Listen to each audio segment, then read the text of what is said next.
말씀은 느헤미야 6장 1절부터 14절까지 말씀입니다.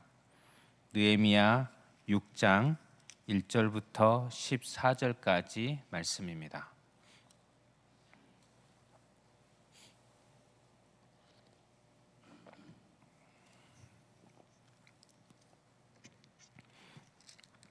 다 함께 봉독하겠습니다. 산발락과 도비아와 아라비아 사람 게셈과 그 나머지 우리의 원수들이 내가 성벽을 건축하여 허물어진 틈을 남기지 아니하였다 함을 들었는데 그때는 내가 아직 성문에 문짝을 달지 못한 때였더라. 산발락과 게셈이 내게 사람을 보내어 이르기를 오라 우리가 오노 평지 한 촌에서 서로 만나자 하니 실상은 나를 해하고자 함이었더라. 내가 곧 그들에게 사자들을 보내어 이르기를 내가 이제 큰 역사를 하니 내려가지 못하겠노라. 어찌하여 역사를 중지하게 하고 너희에게로 내려가겠느냐 하매 그들이 4번이나 이같이 내게 사람을 보내되 나는 꽃같이 대답하였더니 산발랏이 5번째는 그 종자의 손에 봉하지 않은 편지를 들려 내게 보냈는데 그 글에 이르기를 이방 중에도 소문이 있고 가스무도 말하기를 너와 유다 사람들이 모반하려 하여 성벽을 건축한다 하나니 내가 그 말과 같이 왕이 되려 하는도다. 또 내가 선지자를 세워 예루살렘에서 너를 들어 선전하기를 유다의 왕이 있다 하게 하였으니 지금 이 말이 왕에게 들릴지라. 그런즉 너는 이제 오라 함께 의논하자 하였기로 내가 사람을 보내어 그에게 이르기를 내가 말한 바 이런 일은 없는 일이요 내 마음에서 지어낸 것이라 하였나니 이는 그들이 다 우리를 두렵게 하고자 하여 말하기를 그들의 손이 피곤하여 역사를 중지하고 이루지 못하리라 함이라. 이제 내 손을 힘있게 하옵소서 하였노라.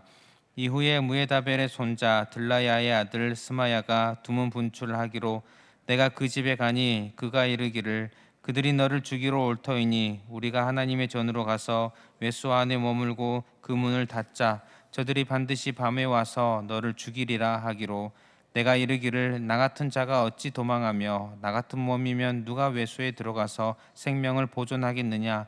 나는 들어가지 않겠노라 하고 깨달은즉 그는 하나님께서 보내신 바가 아니라 도비아와 산발랏에게 뇌물을 받고 내게 이런 예언을 함이라. 그들이 뇌물을 준까닭은 나를 두렵게 하고 이렇게 함으로 범죄하게 하고 악한 말을 지어 나를 비방하려 함이었느니라. 내 하나님이여 도비아와 산발락과 여선지인 노아데아와 그 남은 선지자들 곧 나를 두렵게 하고자 한 자들의 소행을 기억하옵소서 하였노라. 아멘. 성벽 재건 공사가 완성을 향해 가고 있습니다. 이제 성문들의 문짝만 달면 완성이 되는 상황입니다. 하지만 안심할 수가 없습니다. 대적들의 방해는 끊이지 않고 계속되고 있습니다. 산발락과 게셈이 느헤미야에게 만나자고 제안을 합니다. 사실 이 만남은 느헤미야를 암살하기 위한 그런 음모입니다. 느헤미야 암살 계획을 알고 느헤미야는 이 암살 계획을 알고서는 만남을 거절합니다.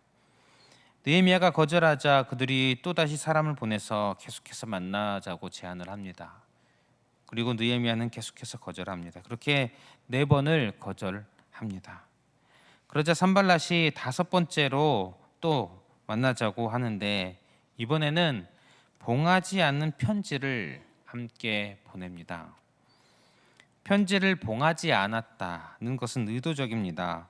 편지가 전해지는 과정에서 누군가가 그 내용을 보고 퍼뜨리게 하기 위한 의도적인 행위입니다. 그 편지의 내용이 6절에 보면 그 글에 이르기를 이방 중에도 소문이 있고 가스무도 말하기를 너와 유다 사람들이 모반하려 하여 성벽을 건축한다 하나니 내가 그 말과 같이 왕이 되려 하는도다. 즉 이 나라 저 나라 여러 나라에 소문이 돌고 있다. 어떤 소문이냐면 네가 유다 백성들이 바사, 지금 우리식으로 표현한 페르시아죠. 페르시아 아닥사스다 왕에게 반역하려고 성벽을 건축하고 있다는 소문이 돌고 있다. 그런데 그 소문이 사실이다. 너가 스스로 왕이 되려고 한다. 이런 내용의 편지입니다. 왕이 다스리는 시대에 반역이라는 것은 설령 그것이 거짓 소문이라 하더라도 가문이 멸망할 수도 있는 굉장한 사건임을 잘 아실 것입니다. 이 편지대로 소문이 퍼진다면 느헤미야는 참 위험한 상황에 놓이게 될 것입니다. 하지만 그들의 계략에 따라서 느헤미야는 그들을 만나지 않습니다. 응하지 않습니다. 왜 이렇게까지 하는 것일까요? 그들의 목적은 9절에 나옵니다. 이는 그들이 다 우리를 두렵게 하고자 하여 말하기를 그들의 손이 피곤하여 역사를 중지하고 이루지 못하리라. 성벽을 건축하는 느헤미야와 백성들, 이스라엘 백성들이 로 하여금 두렵게 하여서 성벽 건축 중지하도록, 그것이 대적들의 목표입니다. 그것을 위해서 어떻게든 계속해서 공격하고 있습니다. 대적들의 공격은 더욱 교묘해집니다. 10절 이후부터 보면 느헤미야가 스마야를 방문하는 장면이 나옵니다. 아마도 느헤미야와 스마야는 가까운 사이였던 것으로 보입니다. 스마야를 방문하니 스마야가 느헤미야에게 말하는데 10절에 보면 그가 이르기를 그들이 너를 죽이러 올 터이니 우리가 하나님의 전으로 가서 외소 안에 머물고 그 문을 닫자. 저들이 반드시 밤에 와서 너를 죽이리라. 대적들이 너를 죽이려고 온다. 그러니 성전으로 가서 외소 안에 들어가서 외소 안으로 피하자. 그러나 느헤미야는 거절합니다. 왜냐하면 지도자로서 자신이 피하는 것에 대해서 마땅치 않는 것으로 생각하였던 것으로 보입니다. 또한 이것은 율법을 어기는 것입니다. 그래서 성전 안으로 그가 스스로 들어가는 것은 그가 죽임을 당할 수 있는 하나님 앞에 율법을 어기는 것이기 때문입니다. 그런데 사실 스마야가 느헤미야에게 이렇게 말한 것은 산발락과 도비야가 스마야에게 뇌물을 주었기 때문입니다. 매수를 한 것이죠. 13절에 또 말합니다. 그들이 뇌물을 준 까닭은 나를 두렵게 하고 이렇게 함으로 범죄하게 하고 악한 말을 지어 나를 비방하려 함이었느니라. 그들은 역시 느헤미야를 두렵게 하고 또 느헤미야로 하여금 하나님 앞에 죄를 짓게 하려고, 그렇게 함으로 인하여서 역시 성벽 재건을 멈추게 하기 위한 그런 계략들이었다는 것입니다. 대적들의 공격이 계속됩니다. 하지만 느헤미야는 그 모든 공격 중에서도 무사하는 모습을 우리가 성경을 통해서 보고 있습니다. 대적들의 악한 의도, 그들의 계략을 다행스럽게도 알게 됩니다. 그래서 그들의 꿰매에 넘어가지 않습니다. 두렵게 하려는, 그래서 성벽 재건을 중지하게 하려는 그들의 꿰매에 넘어가지 않습니다. 죄를 짓게 하려는, 그래서 성벽 재건을 중지하게 하려는 그들의 꾀에 넘어가지 않습니다. 그리고 기도합니다. 9절 후반부에 보면 이제 내 손을 힘있게 하옵소서 기도합니다. 또한 14절도 기도합니다. 내 하나님이여 도비야와 산발락과 여선지 노아대아와 그 남은 선지자들 곧 나를 두렵게 하고자 한 자들의 소행을 기억하옵소서. 그들의 꿰매에 넘어가지 아니하고 다만 하나님께 기도하고 있죠. 하나님을 의지하고 있습니다. 내 손을 힘있게 하옵소서. 나를 하나님께 맡깁니다. 그리고 그들의 악한 소행들도 하나님께 맡기고 있는 그런 기도를 드리고 있습니다.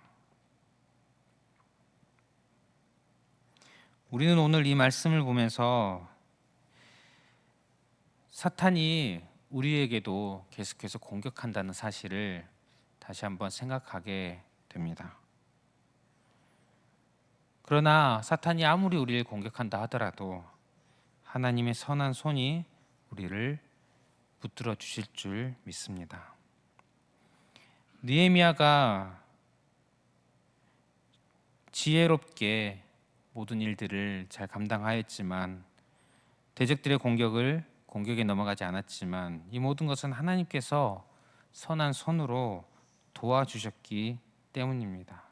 그래서 그는 성벽을 건축하자 하며 이스라엘 백성들에게 말할 때에 그가 성벽 재건의 사명을 받고 온 모든 과정을 하나님의 선한 손이 도우셨다라고 고백합니다. 그리고 이후에도 오늘 말씀에도 어려움이 왔을 때에 그는 다만 기도합니다. 하나님의 선한 손이 도우심을 계속해서 도와주고 계심을 그는 믿고 있었기 때문입니다. 사탄이 우리를 두렵게 할 것입니다. 때로는 세상에 대해서 두렵게 하겠지요. 이 세상에 대해서 어떤 막연한 두려움 또는 어떤 눈에 보이는 두려움을 우리로 하여금 갖게 하겠지요. 또한 사탄은 하나님 앞에서 우리를 두렵게 하기도 합니다. 나 같은 자가 과연 하나님 앞에 설 수 있을까? 이런 두려움들은 하나님으로부터 우리를 멀어지게 만듭니다. 또한 사탄은 우리로 하여금 어떻게든 죄를 짓게 만듭니다. 죄를 지어서 하나님으로부터 멀어지게 만듭니다. 내가 너무나도 큰 죄인이다. 내가 죄인이라는 것에 너무 깊이 빠져들어서 하나님으로부터 멀어지게 만듭니다. 십자가를 보지 못하게 만들고 나의 죄만을 보게 합니다.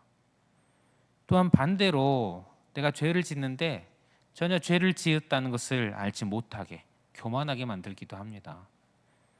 그렇게 해서 어떻게든 하나님으로부터 멀어지게 만드는 것이 사탄의 공격입니다. 그러나 그런 모든 상황 속에서 하나님의 선한 손이 우리를 붙들어 주실 줄 믿습니다. 주님께서는 우리를 사랑하십니다. 나를 사랑하십니다. 나를 사탄에게 결코 빼앗기실 분이 아닙니다. 독생하신 아들의 피값으로 나를 사셨습니다. 그러니 그 피값이 무효가 될 일은 없습니다. 결코 나를 사탄에게 빼앗기지 않으실 것입니다. 주께서 선한 손을 펴서 두려움 가운데 우리로 하여금 빠지지 않도록 세상 가운데서 세상을 향하여 두려움이 생길 때에 하나님께서 우리와 늘 함께 하심을 깨닫게 하실 것입니다. 그래서 하나님을 바라보며 두려워하지 않을 수 있게 하여 주십니다. 하나님 앞에 두려움을 가질 때에 십자가를 보게 하십니다.